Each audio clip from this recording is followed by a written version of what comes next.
Graça e paz.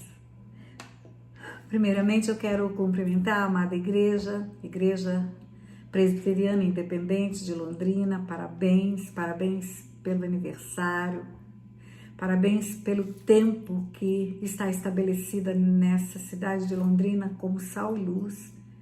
Parabéns, eu creio que o papel dessa igreja foi preponderante para a prosperidade que existe nessa cidade, nesse estado e nessa nação. Eu creio nisso. Eu creio que a igreja faz diferença e que por causa da igreja Deus abençoa cidades, estados e nações. O tema que me foi dado é força para mover. E eu escolhi um versículo bíblico, Provérbios 24, 10. Lá está escrito: se te tornares fraco no dia da angústia, a tua força será pequena.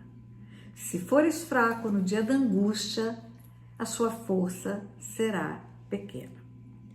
E o personagem bíblico que me vem à mente para compartilhar a história com essa igreja nesse dia tão importante é Davi, é o grande rei Davi.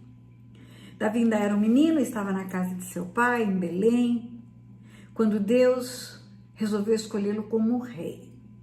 Deus disse para o profeta Samuel: enche um chifre de azeite, vá à casa de Jessé, porque lá eu escolhi um rei.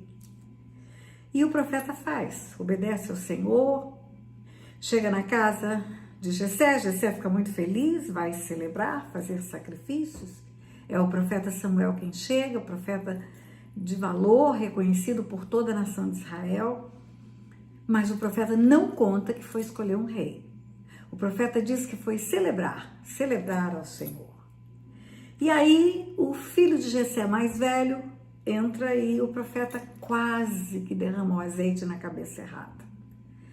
Quase que escolhe Aminadab, alto, forte, bonito. Saul, o rei então, que estava em governo, era alto, forte, bonito. E aí, certamente o profeta pensou, vai trocar um grandão por outro grandão, bonitão por outro bonitão. Enfim, aparência. Mas profeta pode profetizar pelo coração, enganar-se, porque o coração é enganoso, mas profeta que é profeta tem uma conexão com o céu, está linkado com Deus. E como Samuel tinha essa conexão com o céu, estava linkado com Deus, ele não se deixou enganar pelo coração. Ele ouviu a voz de Deus dizendo: não é esse, não é Aminadab. E aí o profeta faz entrarem todos os filhos de Jessé, entram todos, menos o caçulinha, que estava atrás das malhadas. Todos eles são recusados por Deus, não é este, não é este, não é este. Até que terminam aqueles filhos que estavam em casa e o profeta pergunta para Jessé, porque Deus disse que ali haveria um rei e agora não escolhe nenhum deles. O profeta pergunta para Jessé: acabaram-se os teus filhos? Jessé fala: não, tem mais um. Tem um menino que está lá atrás das malhadas. Só faltou dizer: tem um anônimo, tem um insignificante, tem um improvável atrás das malhadas.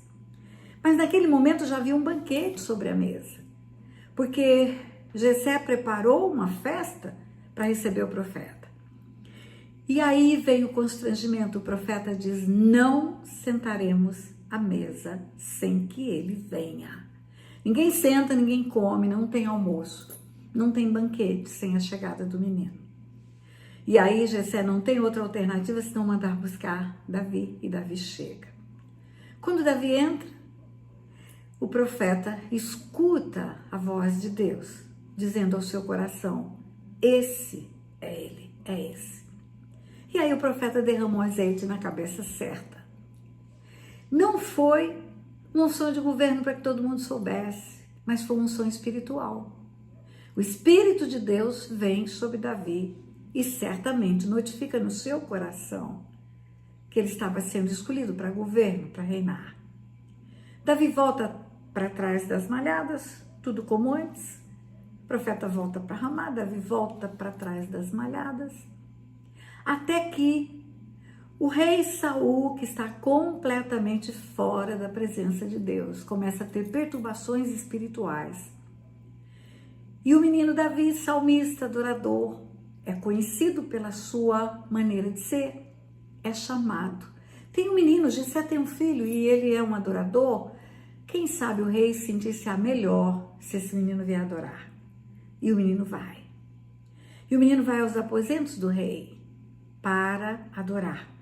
E no momento da adoração, o Espírito de Deus vem, porque é o coração do adorador que atrai o Espírito de Deus.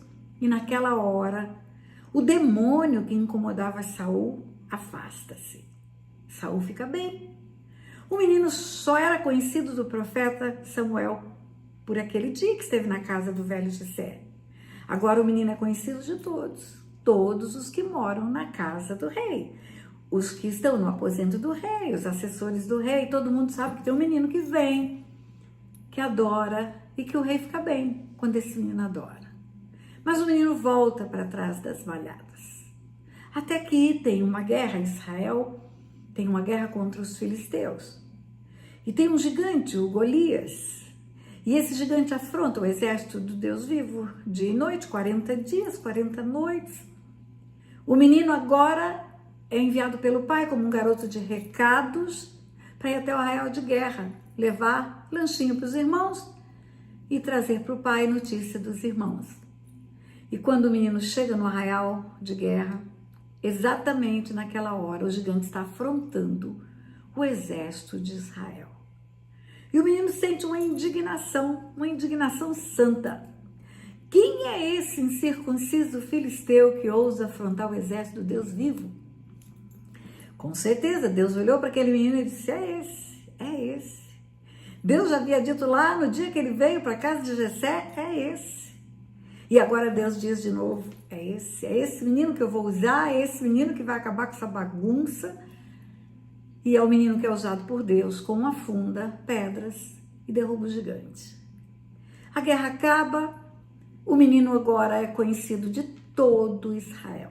Ele vira herói nacional. Acabou a guerra, por quê? Porque o menino derrotou o gigante. Não foi um guerreiro armado até os dentes, foi um menino com a pedra, uma funda. Foi um menino com Deus, derrubou o gigante. Ele não ficou fraco diante daquele gigante, ele ficou forte. O gigante era enorme, tinha armas, os filisteus já tinham a arte da fundição, armaduras, lança, escudo, espada. Davi não tinha nada disso, mas Davi tinha uma força que vinha do alto. Se te mostrares fraco no dia da angústia, tua força será pequena. Ele foi forte. O Deus Todo-Poderoso era com ele e ele derrubou o gigante. Aí Saul manda chamar Davi, porque havia uma promessa, o que vencesse o gigante casaria com a filha de Saul. Seria levado para o palácio, a família ficaria livre dos impostos, enfim, privilégios. Agora veja bem, antes da guerra, antes da batalha, antes de Davi derrubar Golias, Saul quis dissuadi-lo da ideia. Saul olhou para aquele menino, viu um menino tão pequeno, perto de um gigante tão grande, e quis tirar da cabeça de Davi e enfrentar o gigante. Quis botar sua própria armadura em Davi. Davi não se sentiu confortável, porque a armadura de Saul era o que o protegia. A armadura de Davi era o céu, era o Senhor. Ele diz, eu venho contra ti em nome do Senhor dos Exércitos. A armadura de Davi era confiar em Deus. Então, não valia a pena aquela armadura de Saul. Mas no dia do diálogo de Saul com Davi, quando Saul quis dissuadi-lo da ideia de lutar, ele disse para Saul, olha, fica tranquilo, porque quando eu estou cuidando das minhas ovelhas, vem um leão ou vem um urso e abocanha uma ovelha e leva. Eu não tenho medo deles, eu não saio correndo. Sabe o que eu faço? Eu vou atrás, abro-lhes a boca, arranco a minha ovelhinha de volta. Eu não tenho medo. Se te tornares fraco no dia da angústia, tua força será pequena. Eu vou, enfrento e venço. E aí ele foi, enfrentou o gigante, venceu e torna-se escudeiro do rei, valente do rei. Chefe do exército, casa com a filha do rei. O melhor amigo do filho do rei é ele, está dentro do palácio. Agora Saul cada vez mais influenciado pelas trevas, tem inveja. Inveja é um sentimento demoníaco. A palavra de Deus nos ensina no livro de Tiago que nem toda sabedoria vem do alto, tem uma que é humana, carnal e demoníaca. E um dos frutos da sabedoria demoníaca é a inveja. Saul, com uma sabedoria demoníaca, influenciado por Satanás, tem inveja de Davi, porque Davi vence todas as batalhas. Davi é honrado em Israel, Davi é amado. Um dia Davi chega das batalhas e as mulheres cantam. Mulheres falam muito e cantam muito. Fizeram um coro. Uma turma dizia, Saul matou milhares, e a outra turma dizia, mas Davi é 10 milhares. Saul matou milhares, mas Davi é 10 milhares. 10 vezes mais do que Saul, Davi fez. Quando isso chega aos ouvidos de Saul, Saul quer matar Davi. Saul não tem gratidão, não reconhece que a liderança que Deus colocou para ser auxiliar dele era bênção na vida dele, mas ele inveja o resultado. A sabedoria humana, carnal e demoníaca faz com que não haja gratidão no coração. Os auxiliares são possíveis rivais, não são colaboradores na mente doentia do líder, que está possuído pela inveja. E esse líder, que é o rei de Israel, quer matar Davi. E várias coisas acontecem para que Davi não morra. Davi tem que fugir.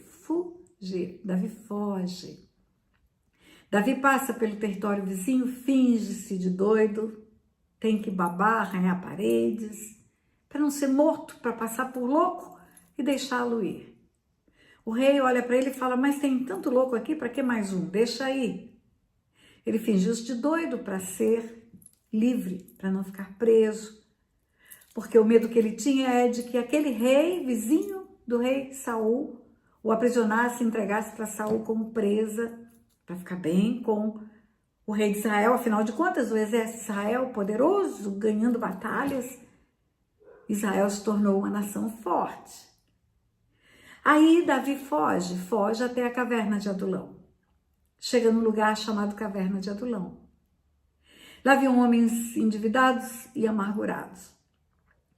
E eu digo e desesperados, porque quem está endividado e amargurado está desesperado. Perdeu a esperança. Aqueles homens olham para Davi e submetem a Davi. O nome de Davi era conhecido, a fama de Davi já correu toda a região. E eles se submetem a Davi. Davi tornou-se chefe deles. Eu digo que a autoridade espiritual ela é exercida quando o outro entra embaixo. Quando o que se submete escolhe a autoridade. É o que vai se submeter que escolhe quem será a autoridade. Não é impor a autoridade sobre os povos. Davi queria ser chefe? Não sei, talvez nem quisesse.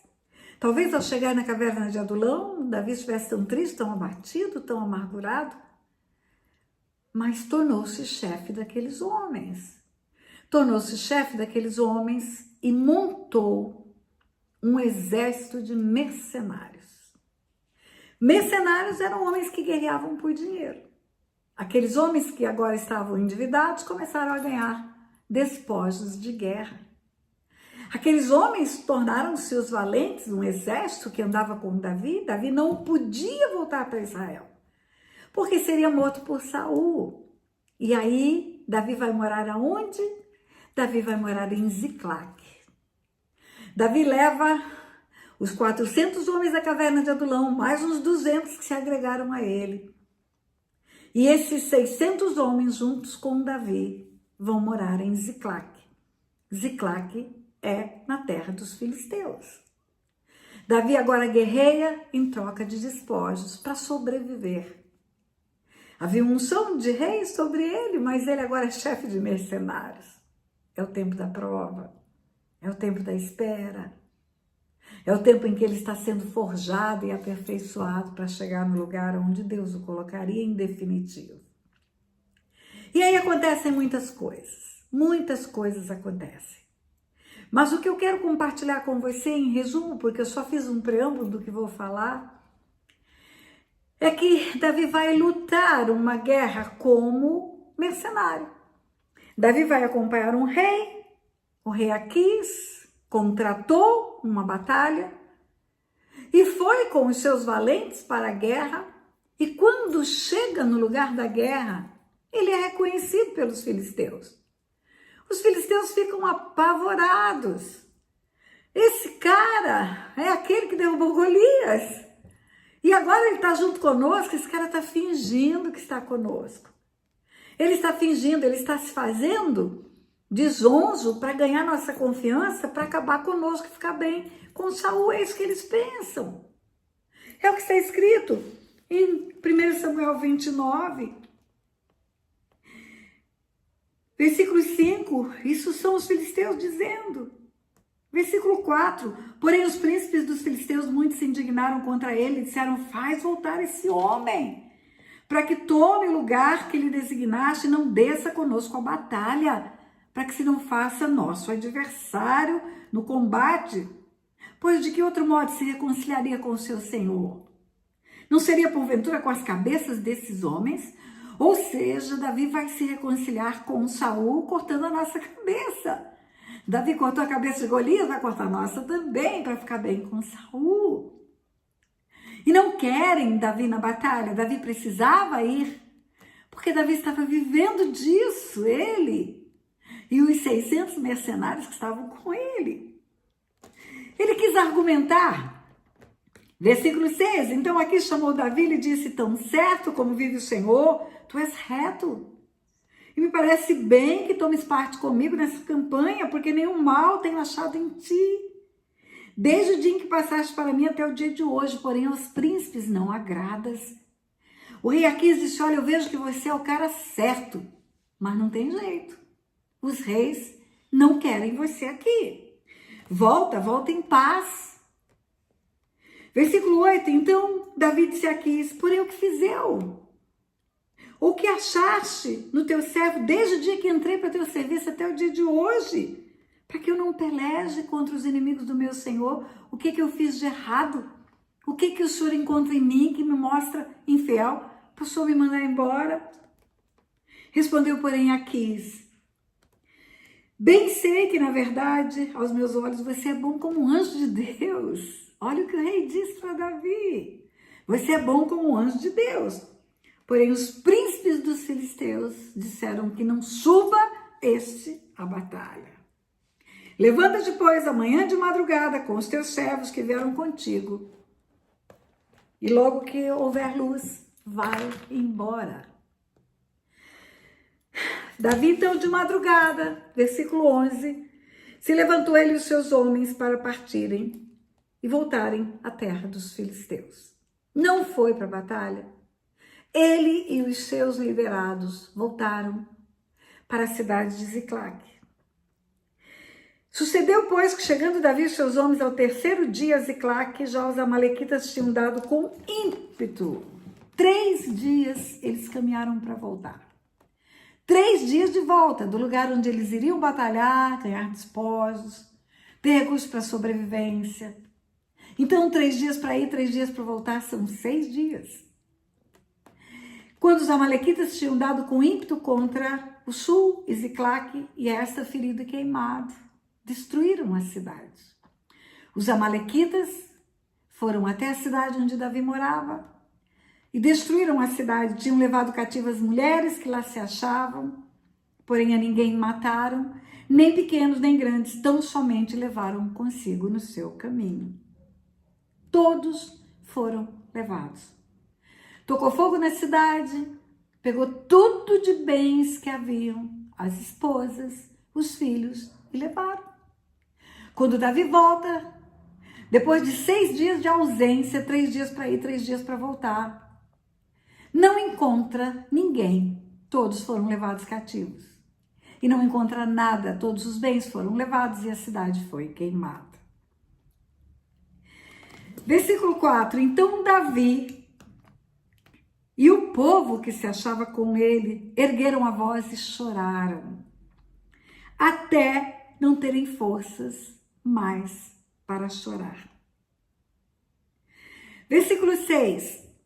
Davi muito se angustiou, pois o povo falava de apedrejá-lo, porque todos estavam em amargura, cada um por causa dos seus filhos, suas filhas. Porém, Davi se reanimou no Senhor, seu Deus. O resto eu vou contar. Eu fiz questão de ler esse trecho para que você entenda o terrível do acontecimento. Davi volta 6 dias depois de ausência, nada sobrou, ninguém sobrou. A cidade está queimada. Os homens que estavam com ele queriam apedrejá-lo. Os homens que estavam com ele acusam-no de ser responsável pelo acontecimento. E a Bíblia fala, Davi chorou até não poder mais. Eu não sei se você já chorou até não poder mais, mas eu já chorei. É terrível. A lágrima acaba. O soluço vai embora. O que resta é um desejo de morte, desejo de fim. Davi não sucumbiu a esse desespero. A Bíblia diz assim, Davi se reanimou no Senhor, seu Deus. E aí ele foi consultar a Deus. Versículo 8, então consultou Davi ao Senhor, dizendo, perseguirei o bando, alcançá-lo-ei? Respondeu-lhe o Senhor, persegue-o, porque de fato o alcançarás e tudo libertarás. Tudo, tudo. Vai atrás, Davi, vai atrás. Vai atrás, para de chorar, levanta. Fica forte. Reaja. Vai atrás. Você vai recuperar tudo. E Davi foi. Levou 600 homens com ele. Desses 600 homens, 200 ficaram à beira do caminho, à beira de um riacho, ribeiro de Quessor, porque estavam tão cansados por já haverem andado 6 dias que não aguentavam mais. Davi prosseguiu com 400 homens. Deus mostrou o lugar onde estavam os despojos. Deus mostrou o lugar, Davi chegou e pegou os amalequitas tranquilo, porque a última coisa que os amalequitas esperavam era que Davi aparecesse ali para reaver tudo que eles tinham levado. A última coisa que eles esperavam é que Davi tivesse força, encontrasse força para ir atrás, tivesse ousadia e coragem para ir guerrear pelas famílias. Eles não esperavam isso. Eles estavam sossegados, descansados. Mas Davi foi. E Davi chegou depois de viajar 6 dias e ainda agora. Viajou de novo, andou de novo, 3 dias e 3 noites. Porque o homem que ele encontrou, no meio do caminho que deu a ele o rumo dos amalequitas, foi deixado naquele lugar, fazia 3 dias e 3 noites, o homem foi abandonado. 3 dias e 3 noites, então já faziam 3 dias e 3 noites que os amalequitas tinham ido embora, 9 dias no total.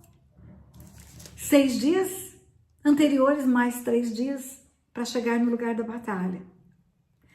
E a Bíblia fala que Davi guerreou até o dia seguinte. Feriu Davi, versículo 17, desde o crepúsculo vespertino até a tarde do dia seguinte. E nenhum deles escapou, senão só 400 moços que montaram em camelos e fugiram. Assim Davi salvou tudo quanto tinham tomado os amalequitas. Também salvou as mulheres, não lhe faltou coisa alguma, nem pequena nem grande, nem filhos, nem filhas, nem os despojos, nada, absolutamente nada, tudo Davi tornou a trazer. Vamos fazer a conta de novo, 6 dias, porque 3 para ir, para guerrear, 3 para voltar, porque não foi aceito na guerra, 6.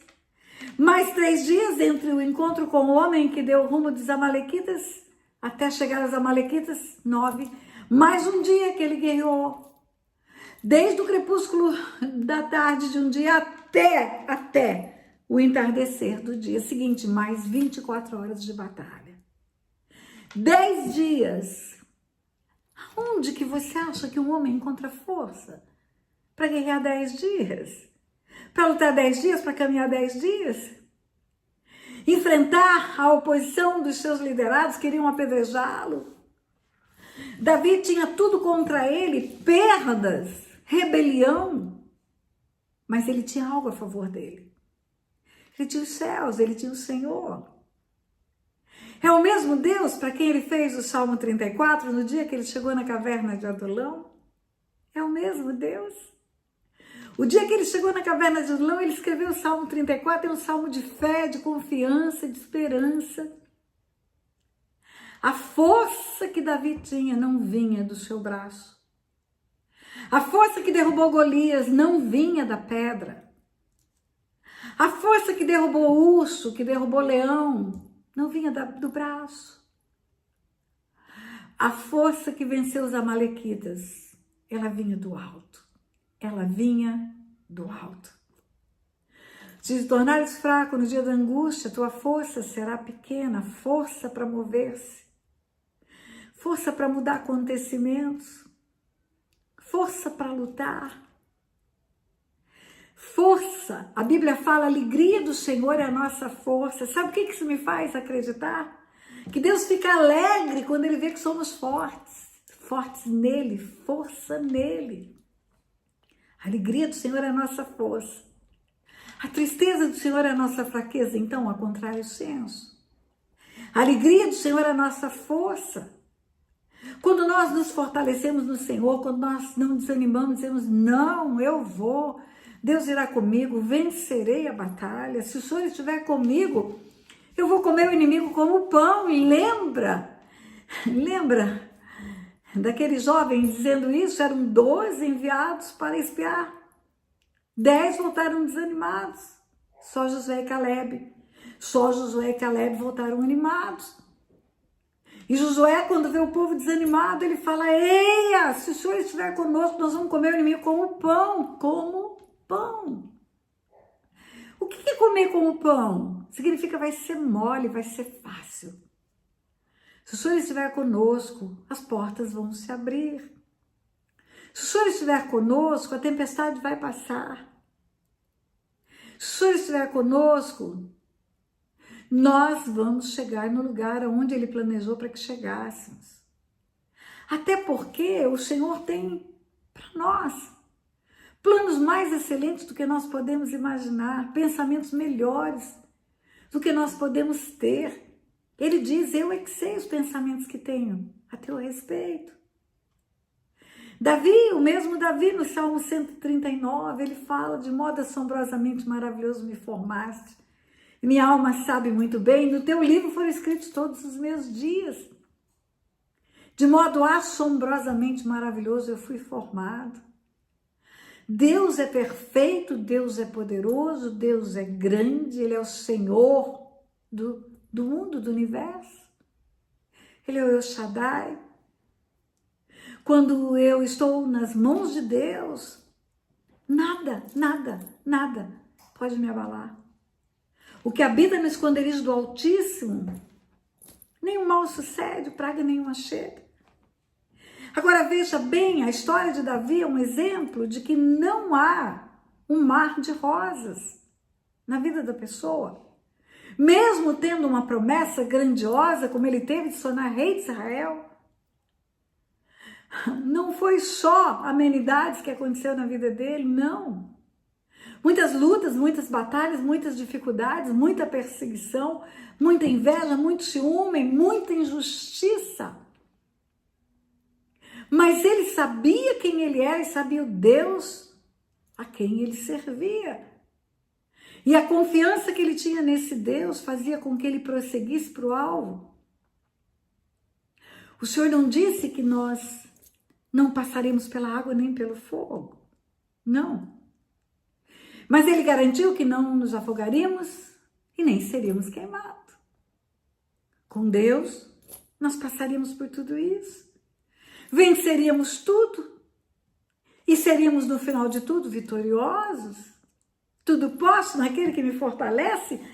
Não significa que eu posso só ter vitórias no tempo da bonança, mas eu posso ter vitórias no tempo da luta, da dificuldade.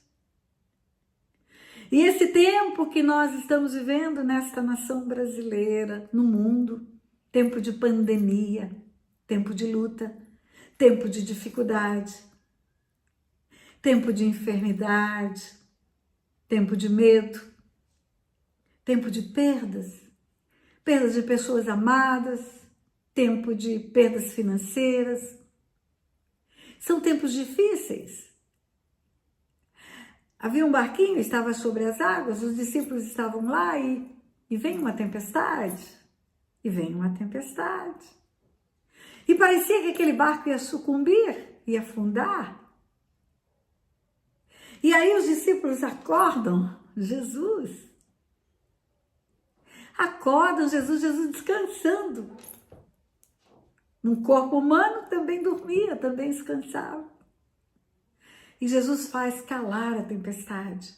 Jesus faz calar o vento. Jesus faz parar tudo. Tempos estão difíceis, coloca Jesus no barco.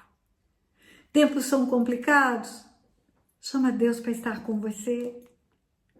Levanta e lembra do que eu estou dizendo. Se você for fraco no dia da angústia, tua força vai ser pequena. Então fica forte no dia da angústia, porque quanto mais fraco você está, mais dependente de Deus você precisa ser e maior será a força que virá do céu para te ajudar. Lembre-se que a alegria do Senhor é a nossa força. Tira um sorriso do rosto de Deus, ficando forte, alegre. Levante-se. Levante-se e profetize o tempo futuro. Levante-se e abra a boca para declarar que tudo isso vai passar, como já passaram tantas coisas na nossa vida, e que nós vamos ver o resultado de tudo isso como um aperfeiçoamento. Deus nos aperfeiçoa na fraqueza, mas não é uma fraqueza de não lutarmos. É uma fraqueza que mostra a nossa humanidade e a nossa dependência de um Deus que é grande e tremendo. Eu creio, queridos, eu creio que esse tempo é um tempo de crescimento, é um tempo de aprendermos mais do Senhor. Nós temos tido a oportunidade de ter intimidade com Deus como Maria, mais como Maria do que como Marta. É como se Deus pegasse a Marta e guardasse ela dentro de casa. Marta, sossega. Eu preciso ter intimidade com o meu povo. O povo que conhece o seu Deus é forte. É forte. E nós precisamos ter mais e mais de conhecimento desse Deus. Ele mesmo diz: não se glorie o rico na sua riqueza, o forte na sua força, nem o sábio na sua sabedoria, mas o que se gloriar, glorie-se em me conhecer e saber que eu faço misericórdia, justiça e juízo na terra. É isso que nós precisamos conhecer. Quando vier a tempestade, nós sabemos quem é o nosso Deus. Quando vier o luto, quantas famílias enlutadas nesse tempo. Todo momento chega notícia de morte. Morreu de Covid, pessoas queridas, pessoas conhecidas, pessoas amadas do nosso coração. E agora, nós vamos ficar fracos? Não, não vamos. Sabe por quê? Porque Jesus deixou uma amostra para nós como funciona a vida do cristão na hora da morte. Ele está junto. Ele chegou naquela aldeia de Betânia, Lázaro estava morto, sepultado há 4 dias. Marta e Maria choram. Lázaro estava morto, sepultado há 4 dias. Jesus chorou quando Marta e Maria chegaram até ele, disseram: se o Senhor estivesse aqui, Lázaro não teria morrido. Jesus chorou, soluçou, moveu-se em si mesmo. E por que Jesus chorou? Por quê? Por que Jesus chorou se ele sabia que abriria a boca, diria: Lázaro, vem para fora, e Lázaro sairia do sepulcro? Por que ele chorou? Por quê? Porque ele chora com os que choram. Ele chora com aqueles que têm perdas. Jesus chora com as famílias enlutadas no mundo hoje por essa pandemia. Jesus chora e ele também tem para nós a promessa da ressurreição. Por isso, o que precisamos fazer como igreja é pregar. É pregar. É pregar a vida eterna, é pregar a ressurreição. É pregar a salvação em Cristo Jesus, mesmo na hora da luta. Nossa força tem que ser grande. Maior a dificuldade, maior tem que ser a força da igreja na terra. 82 anos é uma igreja madura, é uma igreja forte, é uma igreja que já passou por tantas coisas, com certeza. Quando terminar essa pandemia, essa igreja estará mais forte. Essa igreja estará com uma ressignificação nessa cidade, com toda certeza.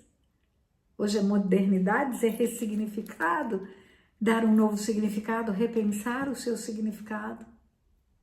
Uma igreja que certamente, assim como toda a igreja na face da terra, está valorizando aquilo que é a palavra, aquilo que é relacionamento, menos o prédio, menos a construção, mais pessoas, mais vidas, mais acolher ao necessitado, mais estar disponível para orar com aqueles que buscam e precisam. É um tempo novo, Deus está provando para sermos aprovados. A nossa força vem do Senhor. A nossa segurança vem dele também. Até aqui nos ajudou o Senhor, por isso estamos alegres. Até que o Senhor andou conosco, até que o Senhor fez. E as portas do inferno não prevalecerão contra a igreja. É uma certificação do próprio Cristo, daquele que é o Senhor da igreja. Nada pode abalar a igreja. Nada, nada, absolutamente nada. Por isso a força é para mover. A força é para mover tempos e épocas, a força é para mover acontecimentos, a força é para mover valores, a força é para mover estratégias. Na hora em que tudo parece perdido e ruim, é essa hora que os nossos olhos se elevam. Elevo os meus olhos para o monte de onde me virá o meu socorro virá do Senhor, que fez os céus e a terra. A igreja é a maior instituição que existe no universo, porque ela é espiritual, ela é eterna. Tudo o resto vai passar. Tudo será abalado e a igreja vai resplandecer junto com o Senhor por toda a eternidade. Força, igreja! Força, Igreja Presbiteriana renovada de Londrina, força para um novo tempo, força para tudo que Deus ainda fará através da vida de vocês nessa cidade próspera chamada Londrina. Que Deus abençoe. Eu quero fazer uma oração para terminar. Pai, em nome de Jesus, obrigada por o Senhor me dar o privilégio de ser parte dessa história. De neste dia tão especial para o povo que se reúne nesse lugar, os santos que se reúnem nesse lugar, serem instruídos pela palavra através da minha vida. Obrigada, Senhor. Obrigada por esse grande privilégio. Eu quero agora abençoar todos aqueles que fazem parte desse corpo que se reúne em Londrina. Que em todo tempo, por onde andarem, tudo que fizerem, a boa mão do Senhor seja sobre eles, em nome de Jesus. Amém, amém e amém.